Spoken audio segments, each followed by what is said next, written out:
ప్రియ సహోదరి సహోదరా, నువ్వు తినే విషయంలోను, ఇతరులకు పెట్టే విషయంలోను ఏ విధంగా నడుచుకోవాలో, విందుల్లో పాల్గొనేటప్పుడు ఏ విధంగా వ్యక్తులతోటి సహవాసం కలిగి ఉండాలో అన్ని పద్ధతులను పరిశుద్ధాత్మ నేర్పిస్తున్నాడు. నీకు తెలుసా? సామెతలు 23:1-8 వరకు చూస్తే, నువ్వు ఏలికతో భోజనం చేయ కూర్చుంటేనన్నా నీవెవని పక్షం ఉన్నాడో బాగా యోచించము. దైవ సేవకుల ఆహార విషయాల్లో, డబ్బు విషయంలో శోధన వస్తుంది. వారి సేవకు ఆటంకం కలిగేలా సాతాను ఒక ఉరి పెడతాడు. యేసుప్రభు గారు కూడా ఉపవాసం ఉండి ఆకలి కొన్నప్పుడు, నిజంగా నువ్వు దేవుని కుమారుడైతే రాళ్ళను రొట్టెగా చేసుకొని తిను అంటాడు. మనుషులు రొట్టె వల్ల మాత్రం జీవించరని ప్రభు ఉత్తరం ఇచ్చాడు. ధనవంతులైన వారు అధికారులతోటి ఏలికతో కూర్చోడానికి సేవకులకు దేవుడు అవకాశం ఇస్తాడు. నువ్వు మాట్లాడే విషయంలో, తినే విషయంలో జాగ్రత్తగా ఉండాలి.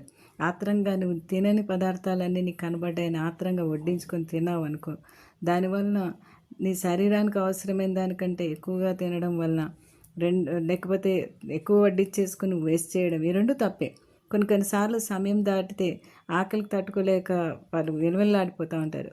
అలా ఉండకూడదు. వారానికి ఒక రోజు ఉపవాసం ఉన్నప్పుడు శరీరాన్ని కంట్రోల్లో పెట్టుకుంటాం. పిలిచిన వారికి మన మీద ఉన్న ప్రేమ, గౌరవం పోతుంది. ఇంద్రియ నిగ్రహం గల ఆత్మను దేవుడు ఇచ్చాడు.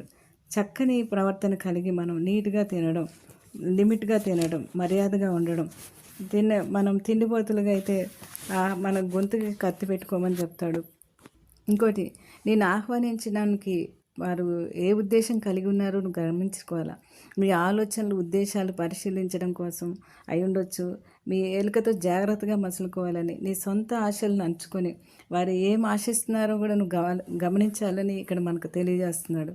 23:3 అతని రుచిగల పదార్థాలు మోసపుచ్చే ఆహారం అంటే ఆదికాండం 27:4 నేను చావక మునుపు నిన్ను ఆస్వాదించినట్లు నాకు ఇష్టమైన రుచి పదార్థాలు సిద్ధం చేసి తీసుకురమ్మంటాడు ఇస్సాకు. ఆ రుచిగల భోజనం ఏమైందంటే యాకోబు, ఇస్సాకు, ఏశావుల మధ్య పెద్ద వైరానికి కారణమైంది. ఇంకోటి, విందుల్లో తిన్న రుచికరమైన పదార్థాలు మనం ఇంట్లో కూడా చేసుకుని తిందామని ఆశించకూడదు. అక్కడ వారి సామర్థ్యం కొరకు పెట్టారు.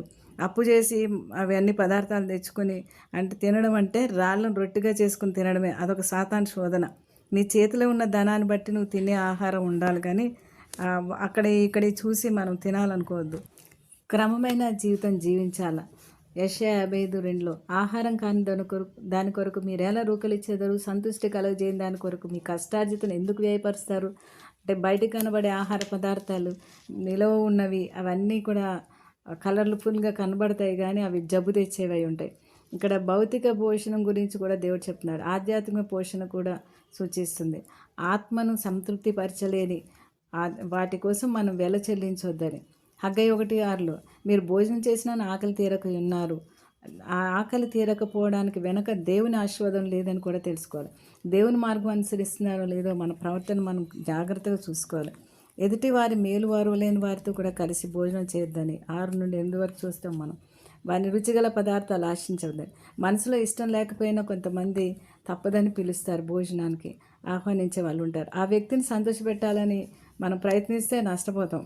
ద్వితీయోపదేశకాండం 15:9 చెడ్డ తలంపులు నీ మనసులో పుట్టకుండా జాగ్రత్త పడడం. అంటే వాళ్ళు మనం చూసిన విధానాన్ని బట్టి మనకు కూడా ఆటోమేటిక్గా తలంపుల్లో వాళ్ళ మీద చేదు ఏర్పడుతుంది.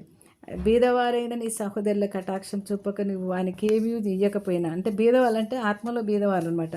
అంటే వారు చేసినట్లే మనం కూడా చేస్తామనుకో, వాడు ఒకవేళ నేను గురించి బాధపడి దేవునికి మొరపెడతాడు అనుకో, అది నీకు పాపం అవుతుందని ఉంది. నువ్వు నిశ్చయంగా వానికి ఇవ్వాలని అంటాడు. వానికి ఇచ్చినందుకు నువ్వు మనసులో లెక్కలు చూసుకోవద్దు. వాడు ఆత్మలో బీదవాడు, వాడికిలాగా నువ్వు చేయాలనుకోవద్దు. అప్పుడు అలా చేసినప్పుడు దేవుడు నీ కార్యాలన్నీ, నువ్వు చే ప్రయత్నాలన్నింటినీ నేను ఆశీర్వదిస్తానంటాడు దేవుడు. నీ ఇంటికి తెచ్చిన అతిథులను తినుము, త్రాగుము అని ఆనవాయితీగా అంటూ మనస్పూర్వకంగా నువ్వు ఆహార పదార్థాలు ఖర్చు చేయకపోతే, అవి బాధపడుతూ నువ్వు ఆతిథ్యం ఇచ్చినట్లయితే, ఇది వేస్ట్ ఇంత ఖర్చు పెడుతున్నాను అనుకున్నట్లయితే, ఆ ఆతిథ్యం పుచ్చుకున్న వారికి ఏం ప్రయోజనం ఉండదు. నువ్వు ఇచ్చిన ఆతిథ్యానికి కూడా ఏమీ నీకు తిరిగి దేవుడు ఇవ్వడు. వారు తిన్నా కక్కి వేస్తారు, అంటే వారికి ఫలితం ఉండదు. వాళ్ళకి ఫలితం ఉండదు, నీకు ఫలితం ఉండదు. నువ్వు ఇచ్చేది ఏదైనా మనస్ఫూర్తిగా పెట్టాలా. నువ్వు లేకపోతే అసలు పిలవకుండానే ఉండాలి. ఇక్కడ అది దేవుడు ఇద్దరికి చెప్తున్నాడు. అలా వారి దగ్గర నువ్వు తినడం వల్ల నీవు కక్కి వేస్తావంటే అది నీకు ఏ విధంగానూ నీకు వంట పట్టదని. కాబట్టి ఇంకోటి ధనం గురించి కూడా చెప్తాడు. నీకు అత్యవసరమే కావచ్చు ధనం, అది నీ యజమానుడు కాకూడదు. 23:4-5 చూస్తే ఐశ్వర్యం పొందే ప్రయాసపడకు. అంటే ఐశ్వర్యం గురించి అదొక సర్వసాధారణమైన పాపం.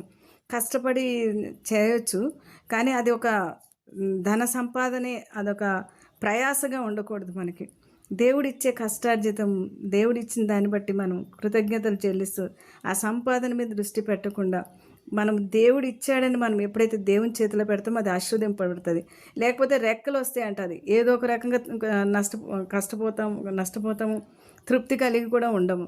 అది అందుకనే సంతృప్తి సహితమైన దైవభక్తి గొప్ప లాభ సాధనం అని చెప్తాడు. నా చేతిలో ఉంది దేవుంది అని అన్నప్పుడు నువ్వు అది దేవుడు చూసుకుంటాడు. 5 రొట్టెలు 2 చేపలలాగా దాన్ని ఆస్వాదిస్తాడు. నీకు ఇచ్చిన ఫలము, దానిలో విత్తనం విత్తితే చాలా ఫలాలు నువ్వు తింటావు. అది ఇతరులు కూడా అనుభవిస్తారు.